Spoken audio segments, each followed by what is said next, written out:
Phone pay ಭಿಕ್ಷುಕ ಅಥವಾ Google pay ಭಿಕ್ಷುಕ ಅಥವಾ pimp ಅಥವಾ ಮತ್ತಾವುದೋ ಭಾಷೆಗಳಲ್ಲಿ ಅದು ವೇಶ್ಯಾವಾಟಿಕೆ ನಡೆಸ್ತಿದ್ದ, ಹೆಣ್ಮಕ್ಳು ತಲೆ ಹಿಡಿತಿದ್ದ. ಎಣ್ಣೆ ಕುಡಿಯಲು, ಸಿಗರೇಟ್ ಸೇದಲ್ಲ, ಸಂಸಾರ ಇಲ್ಲ, ಮನೆಗಣ ಕೊಡಬೇಕಾಗಿಲ್ಲ, ಕಾರು ಬಂಗ್ಲೆ ಐಷಾರಾಮಿ ಜೀವನ ಇಲ್ಲ, ಅಂತಸ್ತು ಐಶ್ವರ್ಯ ಇಲ್ಲ, ಐಷಾರಾಮಿಯಾಗಿ ನಾವೆಲ್ಲೂ ಹೋಗೋದು ಇಲ್ಲ. ಇಷ್ಟೆಲ್ಲ ಇಲ್ಲದೆ ಇರೋ ನಮಗೆ ಹಣದ ಅವಶ್ಯಕತೆ ಏನು?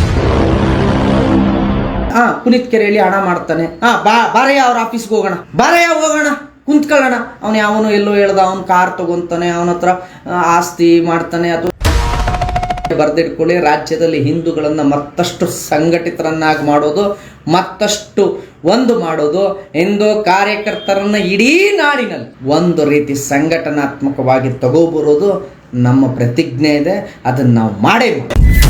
ಸಮಾಜ ಯಾವತ್ತು ಬಂದು ನನ್ನ ಮುಂದೆ ನಿಂತ್ಕೊಂಡು ನಾವು ಕೊಟ್ಟ ಹಣಕ್ಕೆ ಲೆಕ್ಕ ಕೊಡು ಅಂತ ಕೇಳಿದ್ರೆ ಕೊಡುವ ಧೈರ್ಯ, ತಾಕತ್ತು ನನಗಿದೆ.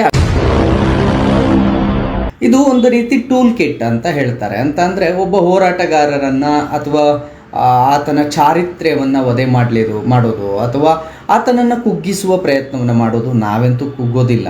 ಯಾರಾದರೂ ಫೋನ್ಪೇ ಗೂಗಲ್ ಪೇ ಭಿಕ್ಷುಕ ಅಂತ ಕರೆದಾಗ ನೀವು ಯಾಕೆ ಅದಕ್ಕೆ ಇದು ಮಾಡೋಕ್ಕೆ ಹೋಗ್ತೀರಿ? ಆ ಕಡೆ ನೀವು ಯಾಕೆ ಅದಕ್ಕೆ ಜಾಸ್ತಿ ಗಮನ ಹರಿಸೋಕ್ಕೆ ಹೋಗ್ತೀರಿ? ಒಂದು ನಿಮಗೆ ಗೊತ್ತಿರಲಿ, ನಾವು ಹೋರಾಟವನ್ನು ಮಾಡ್ತಾ ಇದ್ದೀವಿ ಅಂದಾಗ ಆ ಹೋರಾಟವನ್ನು ಕುಗ್ಗಿಸೋದಕ್ಕೆ, ಅಂದರೆ ನಮ್ಮ ಸಿದ್ಧಾಂತವನ್ನು ಯಾರು ಒಪ್ಪೋದಿಲ್ವೋ ಅಥವಾ ನಮ್ಮ ಸಿದ್ಧಾಂತವನ್ನು ಯಾರು ಗೌರವಿಸೋದಿಲ್ವೋ, ಹಿಂದುತ್ವದ ವಿರೋಧಿ ಆಗಿರ್ತಾರೋ ಅವರೆಲ್ಲರೂ ಕೂಡ ಎನಿ ಟೈಮ್ ನಮ್ಮನ್ನು ದ್ವೇಷಣೆ ಮಾಡ್ತಾ ಇರ್ತಾರೆ. ನಮ್ಮನ್ನು ಒಪ್ಪೋದಿಲ್ಲ. ಅವರಿಗೆ ನೀವು ಅಮೃತ ಕುಡಿಸಿದ್ರೂ ಕೂಡ ಅವರು ಅದನ್ನು ಒಪ್ಪಿ ನೀನು ಒಳ್ಳೆಯವನು ಅಂತ ಹೇಳೋದಿಲ್ಲ. ಹಾಗಾಗಿ ನಮ್ಮ ಹೋರಾಟಗಳನ್ನು ಸಹಿಸದೆ ಅವರು ಆ ರೀತಿ ಅಪಪ್ರಚಾರವನ್ನು, ಅಂದರೆ ನಾವು ಕೇಳುವ ಪ್ರಶ್ನೆಗೆ, ನಮ್ಮ ಹೋರಾಟಕ್ಕೆ ನೇರವಾದ ಉತ್ತರ ಇಲ್ಲದೆ ಇದ್ದಾಗ ಅವರು ಬದಲಿ ಮಾರ್ಗಗಳನ್ನು ಬಳಸ್ತಾರೆ. ಆ ಮಾತುಗಳು ಬಂದಾಗ ಅದಕ್ಕೆಲ್ಲ ಜಾಸ್ತಿ ಗಮನ ಹರಿಸುವಂಥ ಅವಶ್ಯಕತೆ ಹಿಂದೂಗಳಿಗಿಲ್ಲ. ಇದೆಲ್ಲವೂ ಕೂಡ ನಮ್ಮನ್ನು ಡೈವರ್ಟ್ ಮಾಡುವಂಥದ್ದು. ಸಮಾಜದಲ್ಲಿ ಸಾಮಾಜಿಕವಾಗಿ ಜನರ ಎದುರಿಗೆ ನಾವು ಹಣವನ್ನು ತೆಗೆದುಕೊಳ್ತೇವೆ ದೇಣಿಗೆಯಾಗಿ.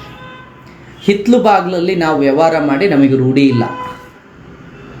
ಹೋಗ್ತಾರೆ ಬೇರೆ ಬೇರೆ ರಾಜಕಾರಣಿಗಳ ಹತ್ರ ಹಣ ಕೊಡಿ, ಬೇರೆ ಬೇರೆ ದೊಡ್ಡ ದೊಡ್ಡ ಬಿಸ್ನೆಸ್ ಮ್ಯಾನ್ಗಳ ಹತ್ರ ಹಣ ಕೊಡಿ ಅಂತ ಅನೇಕ ಸಂಘಟನೆಗಳು ಹೋಗಬಹುದು. ತಪ್ಪು ಅಂತ ನಾನು ಹೇಳಲ್ಲ. ಅದು ಸಂಘಟನೆಗೆ ಬಿಟ್ಟರೆ ಮತ್ತಾವುದಕ್ಕಾದರೂ ಅವಶ್ಯಕತೆ ಇದೆಯಾ? ಒಂದು ವಾರ ನಮ್ಮ ಸಂಘಟನೆಯ ಜೊತೆ ಕೆಲಸ ಮಾಡಬೇಕು. ಇಲ್ಲಿ ನಮ್ಮ ಜೊತೆ ಉಳಿದು ಅವರ ಕಾರ್ಯ ಹೇಗೆ, ಅವರ ಕಾರ್ಯರೂಪಗಳು ಹೇಗೆ, ಅವರು ಯಾವ ರೀತಿ ಕೆಲಸ ಮಾಡ್ತಿದ್ದಾರೆ ಅನ್ನೋದನ್ನು ನೋಡಿದ್ರೆ ಆಯಿತು. ತುಂಬ ಸಿಂಪಲ್. ಅವರು ಹಣ ಮಾಡ್ತಿದ್ದಾರಾ, ಐಶ್ವರ್ಯ ಅಂತಸ್ತು ಮಾಡ್ತಿದ್ದಾರಾ, ಅಥವಾ ಐಷಾರಾಮಿ ಜೀವನ ಬದುಕ್ತಿದ್ದಾರಾ? ಸರಿಯಾಗಿ ಊಟ ಮಾಡೋದೇ ಇಲ್ಲ. ಅದು ನಮ್ಮ ಜೊತೆಗಿರ್ತಕ್ಕಂಥ ನಮ್ಮ ಹುಡುಗರುಗಳಿಗೆ ಗೊತ್ತಿರುತ್ತೆ. ಸರಿಯಾಗಿ ಒಂದು ಊಟ ಕೂಡ ಕರೆಕ್ಟಾಗಿ ಮಾಡೋದಿಲ್ಲ. ನಮ್ಮ ನಿತ್ಯ ಜೀವನದ ಶೈಲಿಯನ್ನು ಗೊತ್ತಿಲ್ಲದೆ ಎಲ್ಲೋ ಕೂತ್ಕೊಂಡು ಏನೋ ಮಾತಾಡೋರಿಗೆ ಅದರ ಬಗ್ಗೆ ಗೊತ್ತಿರೋದಿಲ್ಲ. ಆದರೆ ಒಂದಂತೂ ಸತ್ಯ, ನಾನು ಎಲ್ಲರಿಗೂ ಕೂಡ ಹೇಳ್ತಾ ಇದ್ದೀನಿ, ಒಂದಂತೂ ಸತ್ಯ.